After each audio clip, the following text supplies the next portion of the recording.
গত 24 ঘন্টায় বাংলাদেশের মানুষ যে সহিষ্ণুতার পরিচয় দিয়েছে, এই সহিষ্ণুতার পরিচয় এই দক্ষিণ এশিয়াতে একটি ধর্ম সহিষ্ণুতার একটি উদাহরণ হয়ে থাকবে। এই প্রকাশ্য দিবালোকে আলিফ ভাইকে নির্মমভাবে যে হত্যা করা হয়েছে, এরপরেও আমাদের এই চট্টগ্রাম তথা বাংলাদেশে যেই ধর্মীয় সম্প্রীতির কথা আমরা প্রচার করেছি, সেটি একটি বিরল দৃষ্টান্ত। আমরা সনাতনী ভাইদের কাছে আমরা আহ্বান জানাবো যে ইসকন এবং হিন্দু ধর্ম দুইটা জিনিস এক নয়। যারা এই ইসকন, এই উগ্রবাদী সংগঠনকে পৃষ্ঠপোষকতা দিচ্ছেন এবং এই ইসকনকে বাংলাদেশে আবার আপনারা পুনর্বাসন করার চেষ্টা করছেন, তাদের ল্যাজ ডালপালা গজানোর পূর্বেই এই ইসকনকে সমূলে নিশ্চিহ্ন করতে হবে। আমরা স্পষ্টভাবে বলতে চাই, আপনারা বাংলাদেশে অনেকে রয়েছে 5ই আগস্টের পরে, খুনি হাসিনা চলে যাওয়ার পরে মন বেজার হয়েছে।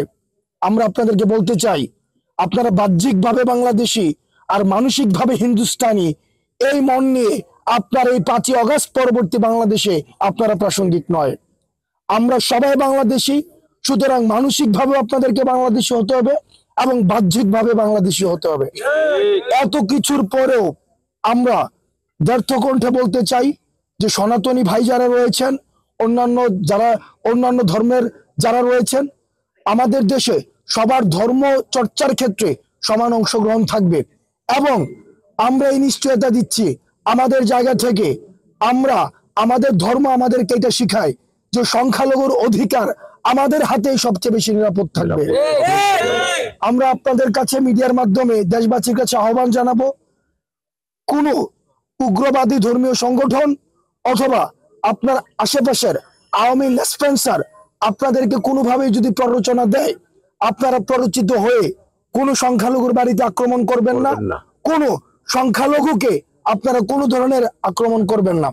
তাদের আমরা 5ই আগস্টের পূর্বে, 5ই আগস্টের পরে আমরা যেভাবে নিরাপদ পদে রেখেছি, তাদের ধর্মীয় প্রতিষ্ঠানগুলোকে যেভাবে আগলিয়ে রেখেছি, সেটি উদাহরণ হিসেবে থাকবে এবং এটির ধারাবাহিকতা অব্যাহত থাকবে।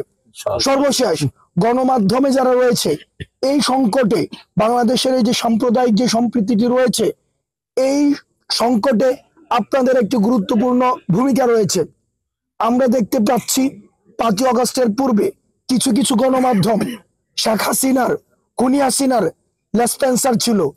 তারা শেখ হাসিনা এবং ফ্যাসিজমকে পৃষ্ঠপোষকতা দিয়েছে, তারা এখনো পৃষ্ঠপোষকতা দিচ্ছে এবং তারা উদ্দেশ্য প্রণোদিত ভাবে তারা সংবাদ পরিবেশন করছে এবং ঘটনাকে উস্কে দিচ্ছে। সেই সব সংবাদ মাধ্যমগুলোকে বলতে চাই, আপনারা ইতিমধ্যেই আপনাদের প্রতি জনরোষ আপনারা দেখতে পেয়েছেন। আপনারা জনগণের পালস বোঝার চেষ্টা করুন এবং গণমাধ্যমের স্বাধীনতা রক্ষায় আমরা ঐক্যবদ্ধ। সেজন্য আপনারা বস্তুনিষ্ঠ এবং যে মূল ঘটনাটি ঘটে সেটিকে প্রচার করুন এবং গণমানুষের পালস বোঝার চেষ্টা করুন। এই শহীদ আলিফ ভাইয়ের বাবা আমাদের সাথে রয়েছেন। আমরা আমাদের জায়গা থেকে শহীদ আলিফ ভাইকে যেই রাষ্ট্রীয় পৃষ্ঠপোষকতায় যেভাবে আমরা এই ভারতীয় আধিপত্যবাদের বিরুদ্ধে যারা শহীদ হয়েছে তাদের যেভাবে মনে রাখা হয়েছে, আমরা এই শহীদ আলিফ ভাইকে রাষ্ট্রীয়ভাবে সেভাবে মনে রাখবো এবং একাডেমিক ভাবে সেভাবেও চর্চিত হবে। এবং সর্বশেষ, ইসকনকে অবশ্যই নিষিদ্ধ করতে হবে। এই হত্যাকাণ্ডকে উস্কে দেওয়ার জন্য যে চিন্ময় কৃষ্ণ দাস যিনি রয়েছেন, তাকে ফাঁসিতে ঝুলিয়ে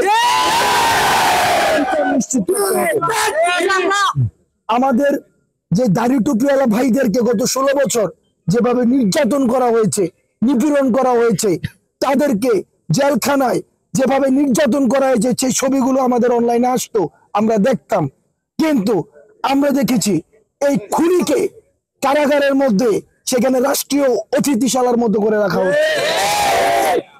আমরা কোন উগ্রপন্থীকে এই বাংলাদেশের মাটিতে এক হাত জায়গাও আমরা দিব না। এই বাংলাদেশ সকল ধর্মের দেশ, সকল সম্প্রদায়ের দেশ, কিন্তু কোন উগ্রবাদীরা এক হাত জায়গায় এখানে পাবে না।